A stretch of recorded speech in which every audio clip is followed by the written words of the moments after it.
Leonardo da Vinci was one of the greatest artist of all time.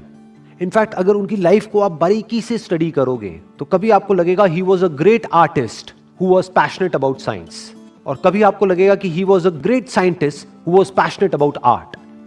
वैसे तो उन्होंने बहुत कुछ अचीव किया अलग अलग फील्ड्स में, as an artist, as an inventor, as an engineer, as an architect, as somebody who understands anatomy. लेकिन जो वो जाने जाते हैं अपनी पेंटिंग के लिए जिसका नाम है मोनालिसा। ये वर्ल्ड की सबसे फेमस पेंटिंग है आज के डेट में, और ये सिर्फ सबसे फेमस पेंटिंग ही नहीं है पूरी दुनिया की, ये सबसे महंगी पेंटिंग भी है। अभी पिछले साल एक डेटा आया था जिसमें एक वैल्यू कैलकुलेट करी गई इस पेंटिंग की, which was close to around $700 million, यानी करीब करीब 5,000 करोड़। और सिर्फ इतना ही नहीं, इस पेंटिंग के ऊपर इस पूरी दुनिया में सबसे ज्यादा रिसर्च हुई है। और अभी कुछ साल पहले एक रिसर्च हुई थी जिसमें ये पता लगा कि इस पेंटिंग में कई कई जगह पर 30 से भी ज्यादा लेयर्स का यूज किया गया है। जो फेस है और जो हैंड्स है उसके ऊपर कई जगह पर जो ब्रश यूज हुआ है इस पेंटिंग को बनाने के लिए, वो इतना पतला है ऑलमोस्ट जितना कि हमारा एक बाल पतला होता है। यानी कि हमको उसमें ब्रश के जो स्ट्रोक्स हैं वो भी नजर नहीं आएंगे, इतने फाइन यूज करे गए हैं। शायद यही वजह रही कि उस पेंटिंग को बनने में कई साल लगे। ये पेंटिंग अपने आप में बहुत ही मिस्टीरियस है और वो मिस्ट्रीज आज तक भी कोई सॉल्व नहीं कर पाया है। अलग अलग व्यूज हैं, अलग अलग लोगों के, अलग अलग रिसर्चर्स के, अलग अलग स्कॉलर्स के अलग अलग व्यूज हैं। लेकिन अगर आप मेरे स्टैंड पॉइंट से देखें तो एज अ फोटोग्राफर जब मैं इस पेंटिंग को देखता हूं तो इसमें एक खास बात है, इसमें जो ट्रांजिशन है लाइट से शेडो की तरफ वो बहुत ही स्मूथ है। इसमें कहीं पर भी हमको कोई बाउंड्रीज देखने को नहीं मिलेगी, कोई एजेस नहीं मिलेंगे जो उस टाइम पे पेंटिंग में नॉर्म हुआ करते थे। इनफैक्ट उन्होंने सारे नॉर्म्स तोड़ दिए।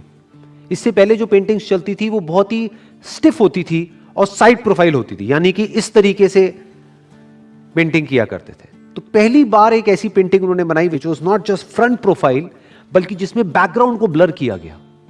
आज आप सबके स्मार्टफोन्स में एक पोर्ट्रेट मोड होगा जिसमें अगर आप ध्यान से ऑब्जर्व करेंगे तो फोरग्राउंड पे फोकस होता है और बैकग्राउंड ब्लर हो जाता है। इसकी वजह से जो सब्जेक्ट होता है वो और ज्यादा अच्छे से हाईलाइट हो पाता है। इस टेक्निक को पहली बार यूज किया गया था इस पेंटिंग में। वैसे तो इस पेंटिंग के ऊपर अगर मैं बात करने लग जाऊं तो मैं पूरा का पूरा सेशन कर सकता हूं इसी पेंटिंग के ऊपर, लेकिन अब हम आगे बढ़ते हैं क्योंकि आज के सेशन का हमारा जो मोटिव है वो है कि इनकी जो कोटेशंस हैं उसके थ्रू इनकी थॉट प्रोसेस को डीपली समझना। तो उनका जो पहला कोट है वो है, simplicity is the ultimate sophistication. Exactly यही सेम वर्ड्स स्टीव जॉब्स ने भी यूज करे थे अपनी एक स्पीच में। वो क्या कहते हैं, simplicity is the ultimate sophistication. इससे हमको क्या समझ आ रहा है, उनका थॉट कहां से आया? लियोनार्डो दा विंची से। He was inspired by Leonardo da Vinci because exact same words हैं. It takes a lot of hard work to make something simple. It involves digging through the depth of complexity. देखो ध्यान से समझो, जो ये extremely complex life है, अगर हमको उसको एक कैनवस पे उतारना है, चाहे वहां से इंस्पिरेशन लेकर के कोई प्रोडक्ट बनाना है, दोनों ही केस में ज्यादा जरूरी ये नहीं है कि आप क्या करने वाले हो, क्योंकि करने के लिए तो बहुत कुछ है। इंपॉर्टेंट क्या है कि क्या छोड़ा जाए, क्या उस आर्ट फॉर्म के लिए इसेंशियल नहीं है। जैसे दा विंची ने क्या किया, बैकग्राउंड को ब्लर कर दिया। क्यों? क्योंकि background was not essential for that particular painting. This is art. Same वही जो स्टीव जॉब्स ने अलग तरीके से अपने प्रोडक्ट में किया, मैक में किया। जो भी नॉन एसेंशियल बटन्स थे उनको हटाते चले गए। धीरे धीरे आप देखोगे जहां से मैक शुरू हुआ था और आज जहां पर मैक है या एप्पल आईफोन है, वो सिंप्लिसिटी की तरफ बढ़ रहा है, ना कि कॉम्प्लेक्सिटी की तरफ। इनफैक्ट एक वर्ड में स्टीव जॉब्स की फिलॉसफी को अगर डिफाइन किया जाए, that is to keep things simple. बल्कि ये कहना गलत होगा टू कीप थिंग्स सिंपल, आप कह सकते हो to make things simple which are extremely complex at the back end. कि वो एक्चुअल में बहुत ही कॉम्प्लेक्स है, लेकिन बाहर से देखने में लगे ये तो बहुत ही सिंपल है, कि इसको तो कोई बच्चा भी ऑपरेट कर सकता है। ये अपने आप में टफ टास्क होता है। इसको अचीव करने के लिए, यानी कि इस सिंप्लिसिटी को अचीव करने के लिए you need to have a great deal of intelligence. जैसे बहुत सारे लोग हैं, so called philosophers, so called thinkers, अगर उनको आप सुनोगे, ध्यान से डीपली सुनोगे, तो आपको समझ आएगा कि जैसे जैसे वो आगे बढ़ेंगे उनकी थिंकिंग कॉम्प्लेक्स होती चली जाएगी। तो इसका मतलब क्या है कि उनको समझ ही नहीं आया है कि वो बोल क्या रहे हैं। इसी कोट से एक और कोट जुड़ा हुआ है एल्बर्ट आइंस्टाइन का। और मजे की बात क्या है कि मैंने इन तीनों के ऊपर सेशंस करे हैं। सबसे पहला सेशन आया था एल्बर्ट आइंस्टाइन पे, उसके बाद आया स्टीव जॉब्स पे, अब आ रहा है लियोनार्डो दा विंची पे। और तीनों एक ही बात कह रहे हैं, मतलब तीनों जीनियस में हमको एक बात कॉमन नजर आ रही है, दैट इज सिंप्लिसिटी। ये एक ऐसा धागा है जिसने इन तीनों को जोड़ा हुआ है। तो एल्बर्ट आइंस्टाइन क्या कहते हैं, वो भी यही बात कह रहे हैं, थोड़ा अलग तरीके से कह रहे हैं। If you can't explain it simply, you don't understand it well enough. यही लाइफ का सबसे बड़ा चैलेंज है कि कॉम्प्लिकेटेड लाइफ को, या लाइफ की जो कॉम्प्लेक्सिटीज हैं, उसको सिंपल कैसे किया जाए। और आप सिंपल तरीके से कॉम्प्लिकेटेड चीजों को तभी समझा सकते हो जब आप उसकी कॉम्प्लेक्सिटीज की डेप्थ में गए हो, जब आपने डीपली एक एक करके उसकी सारी लेयर्स को हटा लिया है, तब आप समझा सकते हो। अगर आप खुद डीप में नहीं गए हो और फिर अगर आप किसी भी टॉपिक के बारे में समझा रहे हो, तो आपकी जो एक्सप्लेनेशन है that's bound to be complex, क्योंकि आपको खुद ही नहीं समझ आया, आप किसी और को क्या समझाओगे। ऊपर से अगर किसी ने आपसे कोई क्वेश्चन पूछ लिया तो चीजें और कॉम्प्लिकेटेड होती चली जाएंगी, क्योंकि आपको कुछ समझ ही नहीं आया कि आप बोल क्या रहे हो। इनफैक्ट जितने भी पास्ट में फिलोसोफर्स हुए हैं, उसमें सबसे बड़ा चैलेंज यही था कि किस तरीके से वो देख रहे हैं, जो और लोग नहीं देख पाते हैं, उसको किस तरीके से कम्युनिकेट किया जाए सिंपल तरीके से कि सामने वाला समझ सके। अगर आपने इस थॉट को पकड़ा है जिसकी वजह से आप खुश हो रहे हो कि मैं उस इंसान के साथ रिलेशनशिप में हूं जिस इंसान को मैं इस दुनिया में सबसे ज्यादा प्यार करता हूं या करती हूं, इसकी वजह से आप खुश हो रहे हो, तो क्या इसका अपोजिट थॉट, यानी कि ये रिलेशन कभी भी खत्म हो सकता है, वो उसके पीछे नहीं पड़ा हुआ है, उसका पीछा नहीं कर रहा है, तो क्या जहां पर आप सुखी हो रहे हो उसके पीछे दुख नहीं है?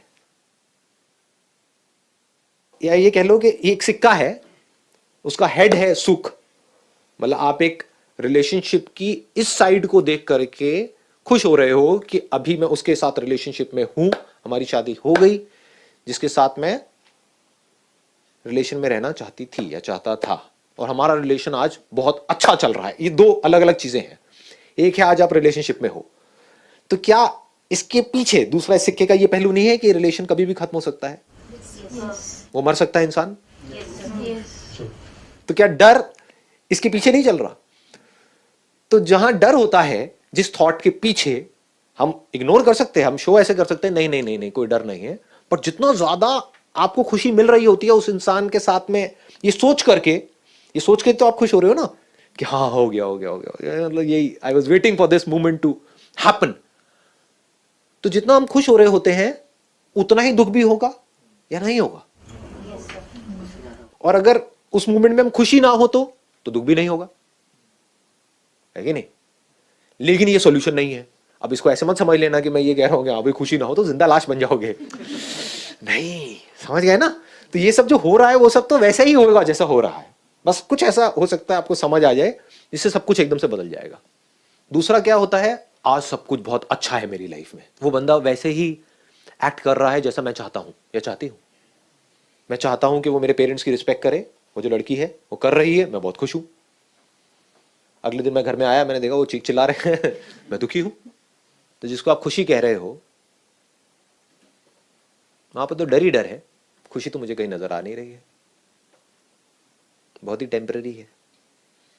और हम खुश कैसे होते हैं? कुछ प्लेजर्स में इंडल्ज होकर के, लेकिन वो मुझे ज्यादा एक्सप्लेन करने की जरूरत नहीं है, बिकॉज मैं अपने बहुत सारे सेशंस में टच कर चुका हूं कि वहां पर क्या प्रॉब्लम है। एडिक्ट हो जाते हैं हम। Those are more like escapes. जब लाइफ में प्रॉब्लम ज्यादा होती हैं तो हम एस्केप्स ढूंढते हैं, भागते हैं उस सिचुएशन से। मन नहीं करता कि सब कुछ छोड़ छाड़ के भागो, तो ये एस्केप्स हैं। इस पर्सन के साथ में प्रॉब्लम है तो यहां से भागो, उस पर्सन के पास जाओ। तो we are always running from here to there. और इस भागने के चक्कर में क्या होता है, जो हो रहा होता है एक्चुअल में उसको हम कभी देखते ही नहीं है कि अंदर हो क्या रहा है। हम तो भाग रहे हैं एक चीज से दूसरी चीज की तरफ। एक चीज को बहुत एफर्ट करके अचीव किया, उसके बाद में वो चीज या तो पुरानी हो गई या उससे बोर हो गए, या किसी और के पास में उससे बेटर कोई चीज आ गई। गाड़ी हो सकती है, घर हो सकता है, कुछ भी हो सकता है। तो वो चीज जिससे रिलेटेड आपके माइंड में बड़े अच्छे थॉट्स आ रहे थे कि मैंने पता नहीं क्या अचीव कर लिया, जब 10 लोगों के बीच में आप खड़े होते हो तो वो आपको गरीब की तरह देखते हैं कि क्या किया है तूने होता है, नहीं होता है? हाँ? और वो जिसकी वजह से आपके अंदर बड़े अच्छे थॉट्स आ रहे थे कि मैं तो पता नहीं क्या बन गया हूं, किसी और को देख करके, और हो सकता है जिसको देख करके ऐसे थॉट्स आ रहे थे वो आपसे और आगे निकल गया, अब और परेशान हो रहे हो। तो ये तरीका है जी दुनिया के पास में खुश होने का, यानी क्या, जो मैं चाहता हूं वो हो जाए।